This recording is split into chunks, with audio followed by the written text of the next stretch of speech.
Hi, my name is Courage. This is our sports page on our media sports channel on YouTube. You can also check us out on all social media platforms, which is Twitter, Instagram, Facebook, TikTok, and the likes. Just follow us at our media sports channel. Yes, here we bring you all the details in sports, all the juicy content you want to enjoy. Sit at the comfortable of wherever you are. Just log on to Facebook, search for our media sports channel, and then enjoy. This segment particularly is very key to me. It's called the editorial. This is where we bring critical issues on board, tackle them like Belletti tackling a midfielder, or let's say John Terry or Vincent Kompany or Baresi tackling a football. So I give you factual and then know with no malaise just how it is.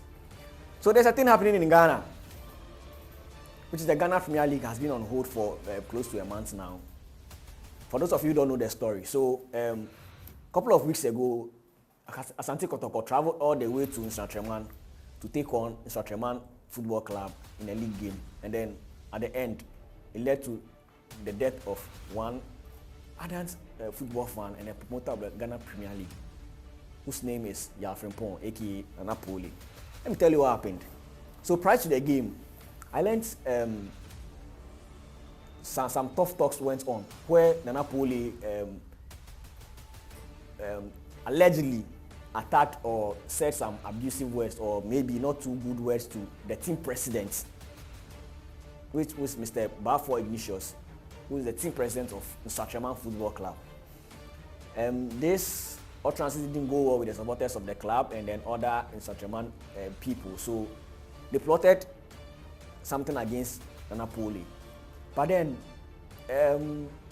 on the very fateful day when the match was about to kick off, as sportsmanship, as football, is aside it being competitive, there's always respect for one another and then sportsmanship. So I didn't see, but that sort has been reported, and then that sort is trending.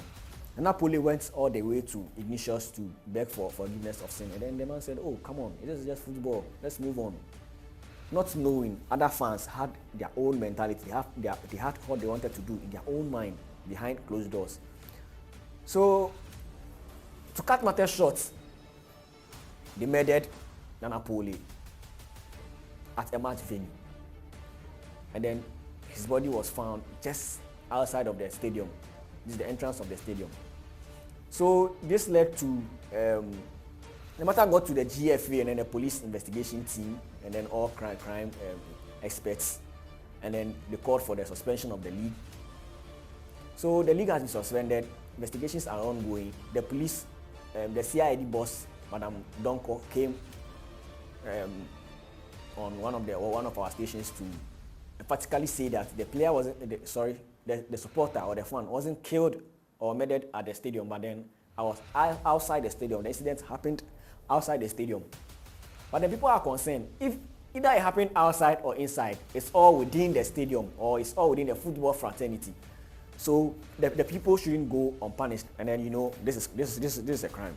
In criminal cases, people don't go scot-free. The moment you are being fished out, you be left to face the law straightforward. So barely some days. Mr. Ignatius Fosu, who I mentioned earlier, is the founder and then club president of Nsatreman, was brought to the police station to answer some few questions. He was actually sent to counterback, together with some two other allegedly people who were also part of the incident. They were granted bail and stuff. They went back, and then investigations are still ongoing. But then, one very interesting thing, in sports or in football or in business, let's say business, when contracts are being signed, they do not include things like, in case something happens or in case this. If they include, some of these things were not included in the GPL, which is the Ghana Premier League contracts. So club presidents have come out, including House of Folks' own Alhaji Akambi has come out to say no. It's been 3 to 4 weeks now. We've not kicked a game. Yet we are paying players day in, day out. We are camping players. We are feeding them. We are training on pitches. We are using a lot of resources. So why not proceed with the league whilst the other investigations are also ongoing simultaneously to save time and then money and then resources, because come on, you know, GPL, there are no sponsors, there is no headline sponsor, so all that we are spending are from our own pockets. So if you want to suspend the league for that long without us for us to be paying players who are not kicking competitive ball, it's more like sitting someone home and then paying him for doing nothing, which is a disadvantage to team owners and then bank rollers of football clubs. The other session also came, especially from the Kotoko. He said, no, until we find the root of this issue, and then you and I know criminal cases or issues involving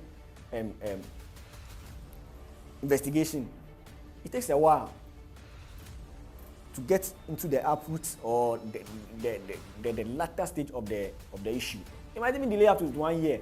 So the question people are asking is, supposing this issue gets to 1 year and we still not found the victim, the culprits, does that mean our league will not go on? Does that mean they will still pause the GPL? Mind you, the FA Cup was kicked just yesterday. Guess what? Kotoko were lost in action. They said they want to bury their dead first. Kotoko has also threatened to pull out the league. Is that a good option? I leave that to you to comment. If they boycott the league, what next? And they only find a team.